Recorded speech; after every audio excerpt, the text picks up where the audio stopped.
Good evening, everyone. This is Emily. I'm doing the webinar this evening, and I hope you're well this evening. It's actually World Book Day in the UK and other parts of the world at the moment, so I thought it would be nice to talk about that for a while and to look at some different pieces of writing that have been common in the UK in the last few years, and to think about how those pieces of writing are interesting, or maybe what you like about them, what you don't like about them. First, maybe let me know if you celebrate World Book Day, if you are interested in reading, if you like poetry, novels, what you enjoy reading. In the UK, it's very common for children to dress up as a character from a book that they enjoy on World Book Day if they go to school. So maybe let me know if you have a favourite character. If you could dress up as anyone, who would you dress up as? I know maybe Harry Potter was quite common when I was at school, and other characters who are maybe in film as well. There is a joke that children dress up as film characters more often than book characters now. But anyway, let me know if you have a particular character or book that resonates with you. So we're going to look at a few pieces of writing. As I said, the first one I have chosen is called Warning by Jenny Joseph, who is a writer from maybe 50 years ago or so. So the writing is very similar to how people talk today. It is very, very modern, very interesting in that way. So I will read through the poem. As I do so, please let me know what you think the poem is about, if you like it, if there are words that stand out to you, either because you are interested in them or because you don't know them. But see what you think of this poem as I go through it here. So I will read it first, and then I will go through some of the more complicated language in it. So here we go, here's the beginning. So, when I am an old woman, I shall wear purple with a red hat which doesn't go and doesn't suit. I shall spend rubber gloves and satin sandals and say, I shall sit down tired and gobble up samples in shops and press alarm bells and run my stick along the public railings and make up for the sobriety of my youth. I shall go out in my slippers in the rain and pick flowers in other people's gardens and learn to spit.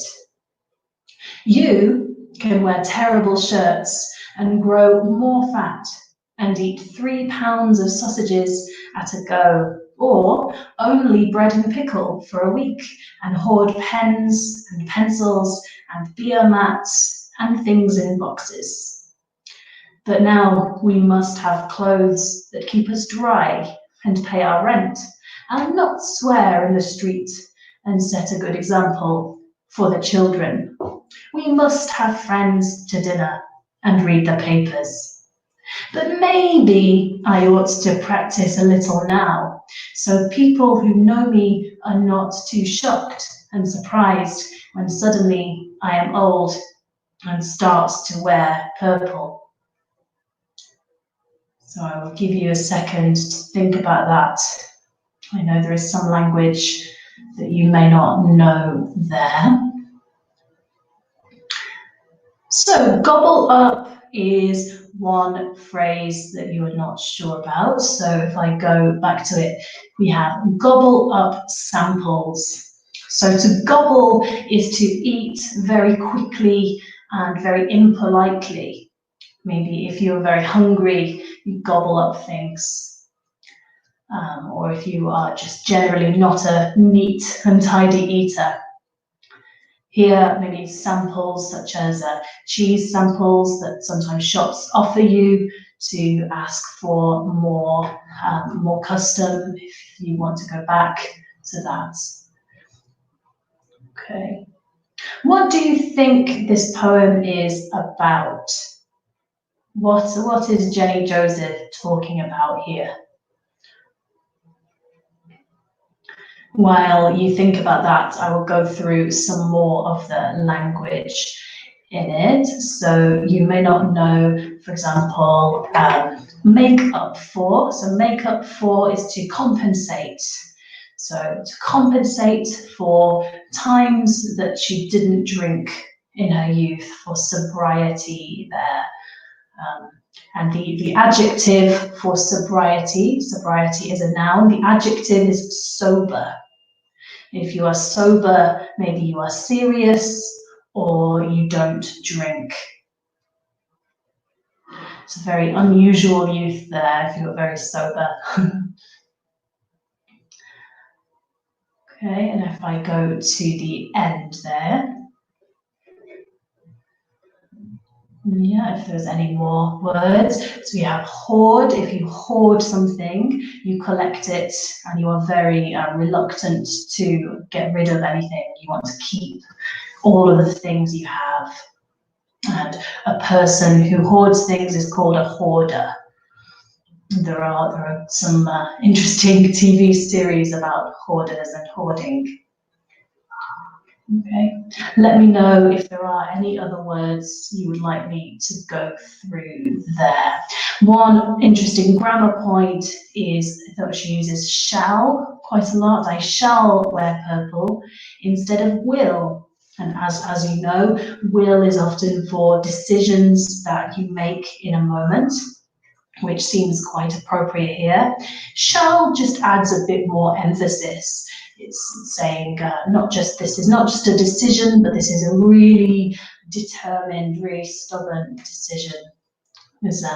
You have probably seen shall for suggestions. So for example, shall we go to the cinema this evening? It's for a suggestion there, but in some more poetic language, in slightly older language, then we see shall used in this way as well to describe a person's decisions. In Cinderella is another famous example of this. We have you shall go to the ball, Cinderella, you shall go to the dance, which is an older Disney cartoon saying this is certain, you will, you shall. And yes, Jacopo, you're right. Why almost not why he started to dress purple in the past. It's saying this is a decision that I will do in the future when I am old. So this is a young person talking about what will happen in the future. Although at the end we have this moment where she says, maybe I ought to practice a little now. So this turn to the present tense here and some obligations to what you should do in this moment. And ought to is very similar to should. Some of you may know the difference. The difference is that ought to is more moral. It's saying this is a moral obligation. It's not a law, it's not required, but it's a really good idea. For example, if one of your friends is in hospital, I ought to visit my friend in the hospital. And in this case, I ought to practice a little now. It's not required of me, but I don't want to surprise all my friends too much. So it's a really good idea for me to do this. And please let me know, do you like this poem? Do you like the idea of when you are old, very acting maybe more freely than you do when you're young, because you don't have so many responsibilities? Please do write a comment if you have any ideas about this. A few more things to mention. We have here, we grow more fat.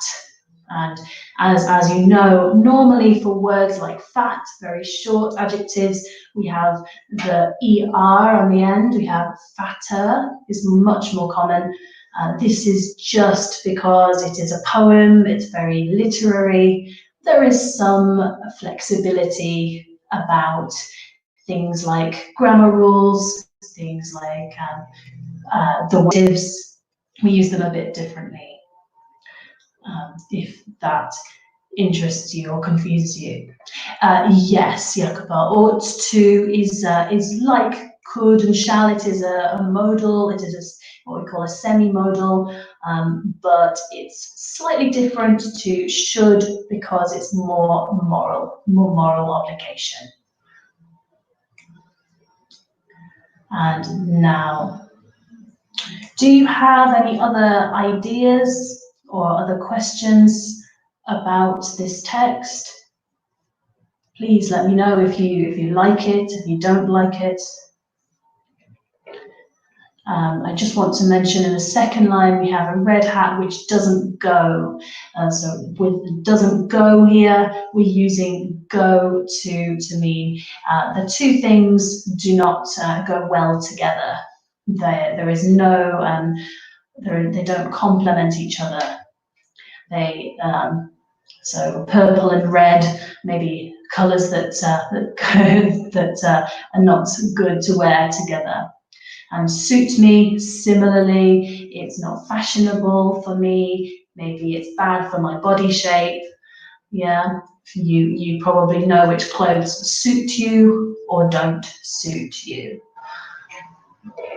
And yeah, so when you talk about how it will be when you grow older, it is indeed a bit strange, maybe quite interesting, but also it doesn't take into account how the world changes at all.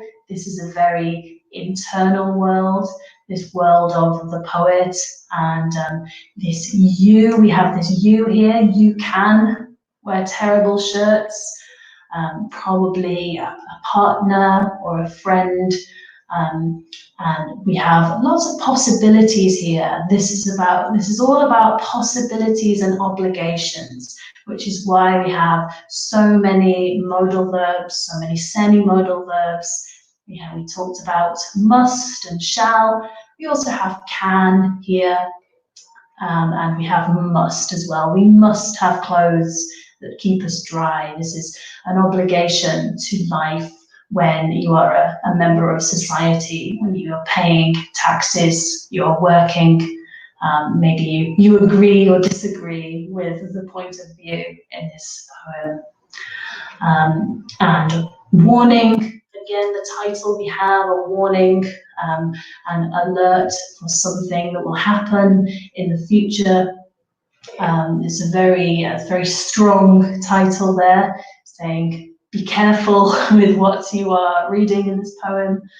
Okay, but yeah, that's the first poem that I wanted to discuss. It does talk about the freedom of being old. I hope that is an interesting perspective for you. So I will go on to another poem actually about the freedom or not of being older. So this is another quite well-known poet. Some of you may know him. He is called William Butler Yeats, or more commonly W.B. Yeats. He is an Irish poet he's a bit older than the other one there. This is more 100 years ago. So some of the language is a bit older, but if you ever read any book of poetry in English, this will probably be included. This would be an interesting one to look at together. So this is not so much talking about the poet when he is old. This is talking about someone that the poet cares for, someone that the poet loves. And maybe you can compare this poem to the previous one, see which one you prefer or which one you understand better. And again, if there are any words that you don't recognize as I read through this, please say on the chat and ask any questions that you have. So I will read through the poem and then we will discuss the language in it. So, when you are old. When you are old and grey and full of sleep, and nodding by the fire, take down this book and slowly read, and dream of the soft look your eyes had once, and of their shadows deep. How many loved your moments of glad grace, and loved your beauty with love false or true.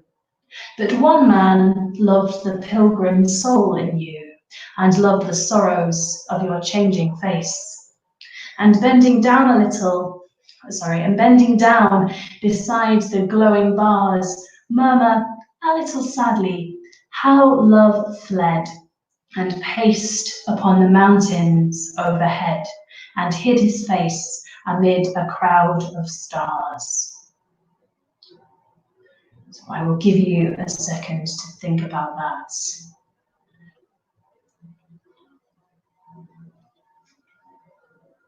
So there are some words here that are quite old. So we have amid, that is not a word we use much anymore. It just means between or in, among. So his face is in the crowd, the group of stars. And we also have, if I go back to the beginning to talk about the language here, nodding. Nodding is the moment when you start to fall asleep. Maybe your eyes are closing, your mind is still working, but you are nearly there. You're probably not in bed, but if you are very comfortable, very warm, you have probably experienced that in the winter if you're in a warm room. Nodding is, of course, the movement of your head up and down. This movement, that is nodding, the way we use it more commonly. As I talked about in the previous poem, then we in poetry we can be more free with the syntax, with the word order. So we have shadows deep, and you can see there that is just for the rhyme. We have sleep and deep there. But normally we would say deep shadows if you are just speaking to someone, very intense, dark shadows there. And this is a very good example of how poets often use rhyme in poetry. We have sleep, book, look, deep. These are very good rhymes. Sometimes in poetry we have what we call half rhymes. Maybe they're not very good. If you try to rhyme, let's say food and good. You know, the spelling is there, but the rhyme is not. That is also quite common in poetry, but I know that it can also make poetry quite confusing if you're not a native speaker, because you think, do I pronounce it differently? And the answer is no. You read poetry like normal, but you recognize maybe this is more about how something appears than how it sounds. Please do let me know if you have any questions or any opinions about this poem as I discuss it. I keep going through it. Yeah. We have a missing word in the second part here. We have how many, which of course is about the quantity of something. And it should really be how many people if you want to be specific. But again, in poetry, we sometimes get this ambiguity. We get this uncertainty about what someone is actually talking about. So, you know, it could even be how many animals or how many you know, how many policemen. It could be very specific or very general. We just get that ambiguity here, but really it's talking about how many people this person has touched, how important this person has been to other people in their lives. Glad is a very interesting word because here it's being used like happy or just a general positive adjective. We still use it today, but in a slightly more specific sense. So for example, if you give me some good news, if you say, I have a new job, then I would say, oh, I'm glad. I'm so glad. Which is just like saying I'm happy, but it's talking about news as well. It's like happy in a certain situation. So glad is, in that sense, in the last 100 years, it has become narrower in meaning. There is much more about news, about situations that you respond to with an emotion. Okay, so some of you like this poem more than the first one. Please tell me why, if you would like to. Maybe this one is more what you expect from a poem in terms of rhyme, in terms of how it is written. It would be interesting to hear your reasons for that. So in this second part here, we talked about how many people, this very general quantity of people here, but then it turns into more specific emotion and talking about one person, so everybody loved moments in your life. Lots of people had a connection with you, but then it turned into one man loves the pilgrim soul, so your spirit that wants to move. A pilgrim, maybe you are very restless, you want to move around a lot, you are looking for something spiritual quite often. And then love the sorrows of your changing face. They loved even the negative parts of how you change as you grow old. Maybe that is quite a meaningful thing. We have this constant thread of love here, which is quite powerful, quite emotional. You can see how this is a very, very, very popular poem. As I said, if you read a book of English poems, you will probably see this one in that book. It's very, very common. To bend down is maybe you move down to talk to someone smaller than you. If you talk to a child, you probably bend down. And to murmur, again, some of you may know these definitions. I am assuming that some of you don't. Murmur is to speak very, very quietly, not very clearly. It's a very gentle poem. It's talking about very gentle movements, very slow and peaceful movements. To fled here, again, this is a slightly older word.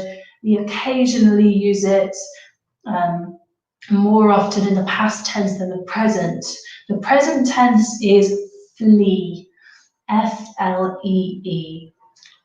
So love, then that means to move away very quickly, to leave very quickly. So love has suddenly left this person. Okay, and it's maybe this poem is related to the news as well. So one very old woman, 103 years old, has died today in Italy. Apparently, that's very interesting. Thank you, Bruno. I hope her experience was very, very peaceful also. And yes, I think you're right. I think it can absolutely be a love song. It can, I think the beauty of it is it can be very gentle, it can be very generic if you want to. You could imagine it about any person that you love. But you're right, it could definitely be a romantic poem. It's very, very beautiful that way. And you can imagine as someone reads it, sitting in front of a fireplace, nodding their head and falling asleep. I think, yes, it does give a lot of people that image. I like that. Thank you, Jacopo. Yeah.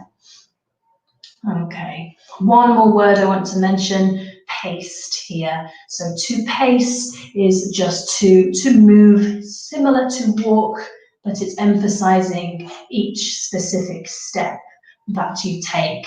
Maybe if you are nervous, you pace around a room because you don't know what else to do with your energy.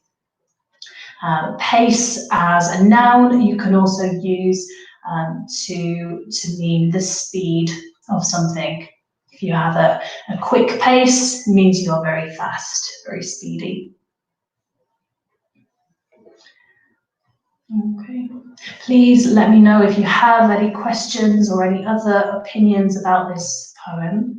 I know this seems to be a popular one, but if you have any other opinions, please say so. As I said, this poem and this poet generally is very, very, very popular for something written 100 years ago, more than 100 years ago. And this is, I think this is the oldest poem we will look at today, but we will continue. Again, whereas the other one was more about the imagining the future, this is almost transporting you to that future. There is no return to now. It is going back.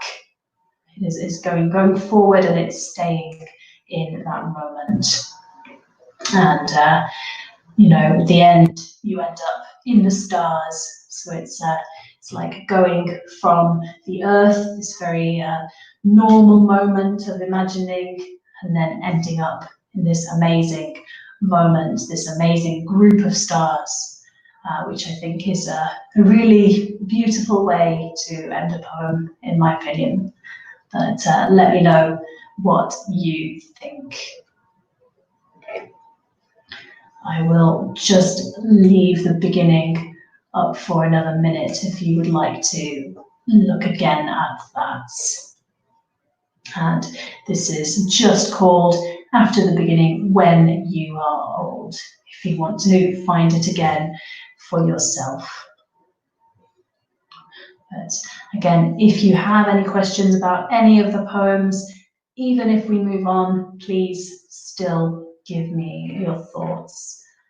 Okay, so we will move on now. This is another slightly older poem, another very, very, very famous poet in the UK, in America, around the world really, called Emily Dickinson, who was not famous at all during her life, but then because of publication, because of friends of hers, then she became more popular later. Okay, so I have a question about the previous poem, so I'll just return briefly to that. So in the end here, we have your eyes had once and of their shadows deep. So this is a good point to make about poetry, actually, in general, because we have these line breaks, the way that the poem is divided into different lines. But the ideas are not always separated by the lines. So if we look, then this whole first stanza, the whole first 4 lines are connected. Their ideas are all the same. So if we go back to the second line, it's saying, so when you are old, take down this book. So if you have books in your house, then I want you to take down this book, and I want you to read, and I want you to dream of the look your eyes had once. So this all is all one idea.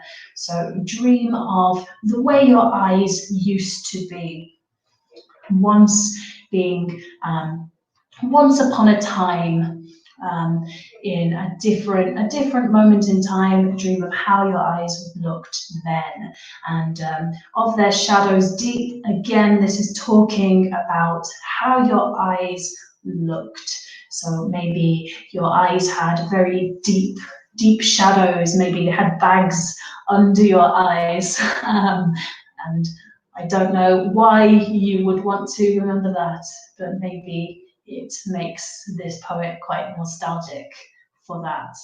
Maybe it's more common for youth there.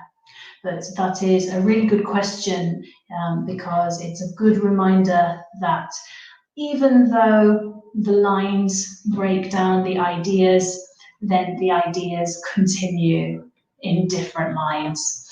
We have this again later in the poem. You know, we have how love fled and paced. So this is the same moment, the same idea really. So love leaves and then it moves upon this idea of a mountain there. Okay, no problem, Katerina. So if I go back to Emily Dickinson there, as I said, much more famous now than she was in her lifetime. And this is a poem, again, that we often see in British or American poetry books. Often, if people want to find comfort, if they want to find community in poetry, then they look to this poem. And again, yeah, a life lived, absolutely, in the previous one. So I'll read this poem, then give me comments about any questions you have as I read through it. What do you think it's about, and if you like it or not? Okay, so I will go through now. So we have, hope is the thing with feathers, and that perches in the soul, and sings the tune without the words, and never stops at all. And sweetness in the gale is heard, and sore must be the storm that could abash the little bird that kept so many. I've heard it in the chillest land and on the strangest sea, yet never in extremity it asked a crumb of me. So again, this poem is all about the one idea, even though the word hope is only used in the first line, it continues to be the important idea throughout the poem. Please give me your comments, your thoughts about this as I go through some of the language here. So you will notice there are lots of hyphens, lots of dashes here. That is not grammatical. That is the characteristic way that Emily Dickinson writes. It's just about the rhythm of the poem, how you read it. It's very, very particular to her. So for our purposes of the language, don't worry too much about that. Okay.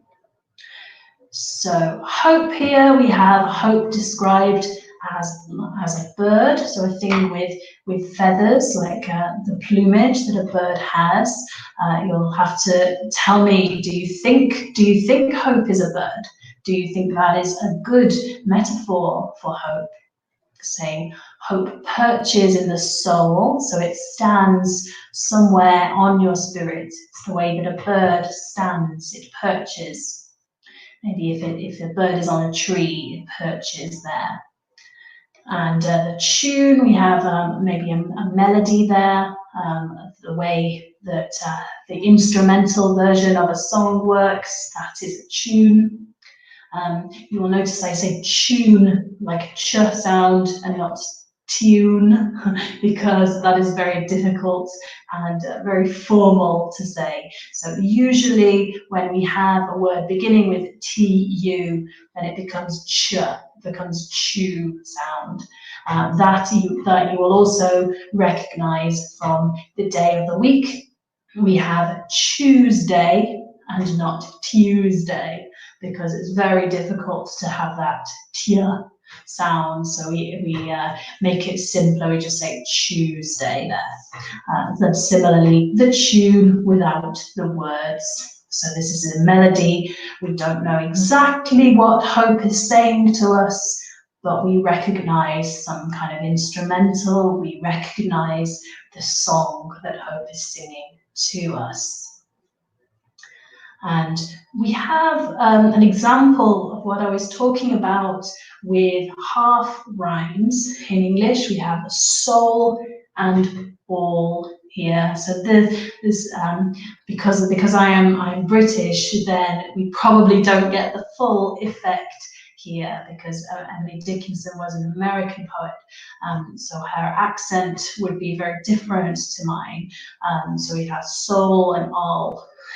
So it's a very similar vowel sound you get there, soul, all. So there is kind of the suggestion of a rhyme, but it's not a full one. It's a bit strange, a bit off. Yeah, you'll have to see if that's effective for you. And I don't have any opinions on this. In the gale, yes. So sweetest in the gale. So a gale is like a wind, a strong wind. It's not quite a storm, but a very strong wind. So saying that it's difficult to stop this bird. It's difficult to stop Hope from singing its song. Abash, this word abash, that is it just means to make someone embarrassed, to make someone ashamed. So Hope is completely unembarrassed. It will just keep singing. Maybe you know someone who is difficult to abash there. Sore, you will probably have seen in other contexts. Sore we often use for maybe something medical. If you have a pain, then you feel sore.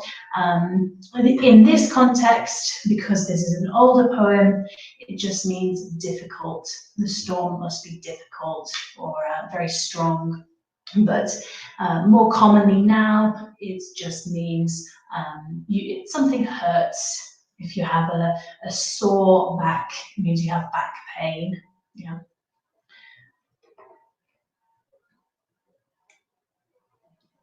You have another must here. Lots of modal verbs coming up in these poems today.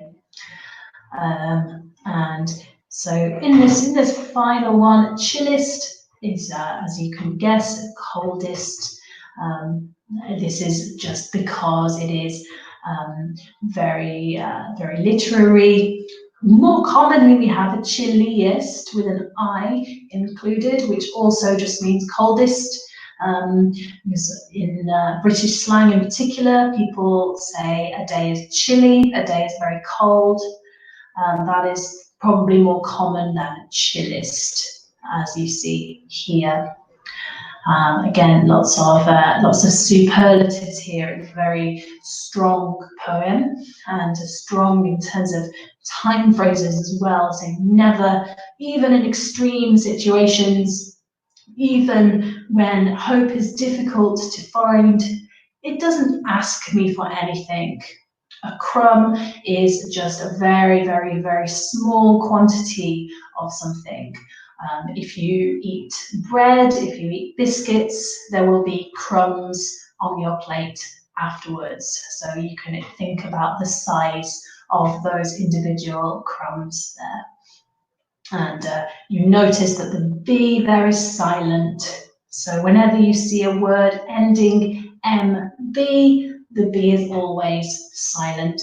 So another example would be For example, climb, to climb, then we don't pronounce that B there. Okay, and that's just, it's just a strange quirk, it's a strange feature of the English language that we have those words with the silent letters on the end. So please let me know, do you like this poem? How does it compare to the other ones that we are talking about today? And if there are any other words or phrases that you are not sure about, please tell me. Because I quite like this poem. It's very optimistic, I think, and we always need some optimism in our life. And if you will probably often see phrases in English that are based on this poem. So we often describe things as the thing with feathers. Yeah, if you, or the thing with, if you don't want to say the name of a thing, then you can approach it from that slightly different perspective there. We have some passives here. We have is heard. So the poet sometimes doesn't want to say who is hearing something. It's not a personal poem until the very end here. You know, there is no I, it's just very impersonal till the final moment. Okay, so some of you found it quite sad. What is sad about it for you? I think maybe the idea of a bird singing in the storm could be quite sad, but let me know what makes it sad for you. Maybe the rhythm of the poem impacts the mood of it, the sadness of it as well.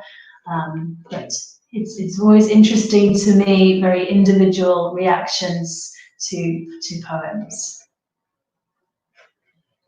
I will go back to the beginning now, just to let you see that again, if you like. So I do think this is a very, very memorable opening. The idea of hope in what we call inverted commas, in these quotation marks. Maybe it's only an idea, it's not a real thing at all. Okay. Again, if you have any questions, please let me know. So okay. So again, about the sadness in the poem, it's just the feeling, maybe can't explain why. I think often poetry does that. It's that's one of the reasons I find it interesting, because you get an emotion from it, and there is no reason for that sometimes. And also, maybe I read it in a particular way. Again, that's why I like to read it aloud, because it gives you an idea.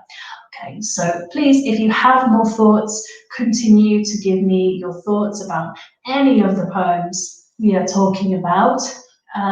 Actually, I think for probably the final piece we look at is not a poem. This is a very, very short piece of writing, which is quite strange in some ways. This is very, very recent. This is, I think, from a few years ago. I will just make it a bigger size so you can see it better. This is by a writer called Lydia Davis, who is American again, and she is very famous for writing very short pieces of fiction. We call this sometimes flash fiction, like a lightning bolt. It's a very quick, very vivid moment of writing that you can read very quickly. So she is very famous for that. And yeah, so it's quite an interesting experience to read that kind of thing, because short stories, maybe if you read short stories, you feel this too, that they are often quite long, they have a plot, they have characters. This story does not really. This is just describing an experience here. So again, I will read this. Please let me know what you think of it, any words that you don't recognize. So this is on the train, maybe an experience that many of you have had in different ways. So on the train, we are united, he and I, though strangers, against the two women in front of us, talking so steadily and audibly across the aisle to each other. Bad manners. Later in the journey, I look over at him across the aisle, and he is picking his nose. As for me, I am dripping tomato from my sandwich onto my newspaper. Bad habits. I would not report this if I were the one picking my nose. I look again, and he is still at it. As for the women, they are now sitting together side by side and quietly reading, clean and tidy. One a magazine, one a book. Blameless. So this is just a moment of an experience that Lydia Davis is describing here. We do not know if she is the real person in the story or if this is a character that she has created. Please let me know, what do you think about this? Does it, do you recognize your own experiences of being in a train here? Because I think in lots of ways it is a very general experience to be annoyed at people that you see on a train, and in other ways then it's very very specific to her, seeing someone picking their nose. Maybe they put their fingers up their nose. That's what that means. Maybe that's not so common. Please let me know any words that you don't recognize or any questions that you have as I go through this here. So the title really sets up, as I said, this idea of being in a moment. And we have lots of present simple, we have lots of present continuous as well. Present continuous is very common in poetry and in prose when we are talking about a moment, because it's like an image, it's capturing this one single experience, which I think is quite a good tense. Actually, in general, continuous tenses are very often literary. So we have he is picking his nose, I am dripping, and we have seen other examples in the other pieces of writing we saw, although I did not draw attention to them because we had other things to talk about there. Maybe you have also had this experience of being united with someone on a train against other people. I like how she begins with that idea. She begins with the idea of we are united, goes to the strangeness. We are strangers. We don't know each other. There are lots of ideas in writing about strangers, about not knowing people. We also have the idea of so. So is a very conversational word. It's a way to make something more intense, a way to strengthen an idea, very informal. I use very quite a lot, but so is really making it dramatic. It's a really dramatic experience. I'm so annoyed. Yeah, it's so expensive. It's really making it into a drama, into this moment to talk about. Bad manners. So manners is like your behavior, the way that you comport yourself in public. We also have bad manners, bad habits later on. So this continual negativity here. Maybe let me know if you really notice bad habits or bad manners on public transport. So I know that a lot of people can be easily annoyed by that kind of experience. Are you one of them? So aisle here, many of you may know this already, but we have a silent letter again. So it's not aisle, it's aisle. And aisle is very similar to corridor, but there is a very small difference between the two. So a corridor has walls. So for example, in a school, there is a corridor. In a hotel, there is a corridor. Somewhere where there is not walls, such as we have a train here, and then other modes of transport, like a bus, or an aeroplane. Then we have aisles. Also in churches as well, we have aisles. In a supermarket, aisles also, because even though there are shelves, there are no actual walls. So maybe you walk down different aisles in your life. So in this case, the writer is one side of the aisle, and the man that she is talking about is the other side of the aisle. And I like the relationships between the two paragraphs here. So we have audibly across the aisle, and then she looks across the aisle. We have the parenthesis here, the use of the brackets, which is maybe talking about how careful she is compared to the people she is annoyed by. Maybe that's just me reading too much into it, but let me know what you think. And do you have any bad habits on a train? Do you notice other people's bad habits? Let me know, because I know I always try my best not to drip tomato, or not to lose part of your food to your newspaper or to something that you have with you. But some people find it easier to eat neatly than others. We also have a conditional in this piece of writing. We have, I would not report this if I were the one picking my nose. So this one is the second conditional. This is saying, if I were picking my nose, if I was doing the wrong thing, I wouldn't tell you. It's so this is a hypothetical situation because the writer is not picking their nose.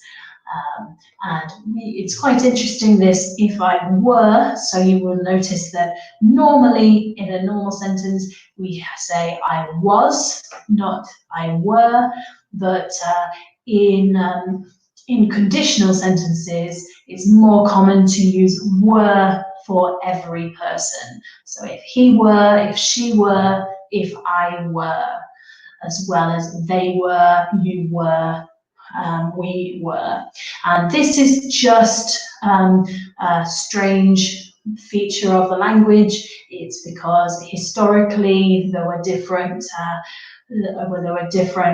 verb conjugations for different moods in the language, and this is like a ghost feature of that. But it is becoming more common to say if I was, if he was, if she was.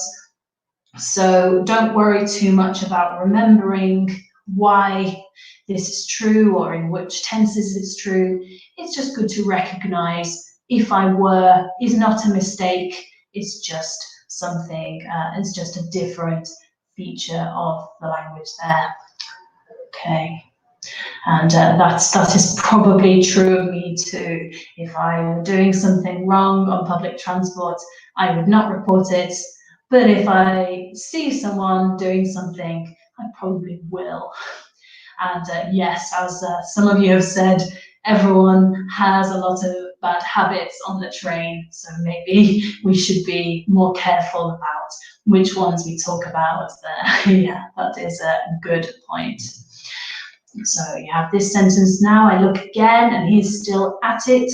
So at it, instead of describing again what he is doing, because, you know, she has mentioned several times, he is clearly picking his nose. We remember what the activity is. So we use at it as a shortcut for that. So maybe if you know someone is going to, for example, paint their kitchen all day, and you want to go home at the end of the day, then you can ask them, are you still at it? Because you know what activity that you mean, and they know also, they know that you mean painting the kitchen. You don't need to say, are you still painting the kitchen? You can just say, are you still at it? Are you still doing something specific? So again, this is another way in which this piece of writing is very, very conversational, very much reflecting real language and real experiences, which is why I wanted to show it to you today. And now we go back to these women. Maybe the writer is less interested in the women than the man consistently picking his nose. We again have this present continuous, lots of present continuous there, capturing a moment, and lots of ands also. Often when we are frustrated or annoyed, we maybe use more connectives, use more ands or buts. You know, there is a joke in comedy that you have to say yes and to everything instead of finishing a thought. In writing, that can be true, but I know if I am frustrated then I continue talking and talking. It's very easy to say they're doing this and this and this. Yeah, but by the end she maybe calms down a little. So we don't have the ands anymore, we have these commas instead. So one, a magazine, one, a book. And again, we know that she means one woman, so we don't need the word woman there. We can just say one magazine, one a book. We know who she is talking about. And this is probably one difference between written English and spoken English, because in writing, then it's more obvious when you repeat an idea. So maybe you do it less often. You're more careful about using pronouns. So you have to look back further if you are confused about what the idea is. So that's something to be aware of if you read a lot in English, especially more literary things. And then after all these bad habits and bad manners, these women are suddenly blameless.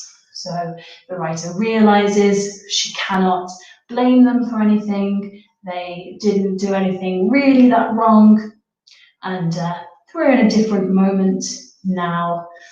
Like, you know, a train is always moving, the moments are always changing, which I think this piece of writing really reflects. So that is another piece there, quite different from the other pieces I showed you, I know, but I hope you enjoyed it.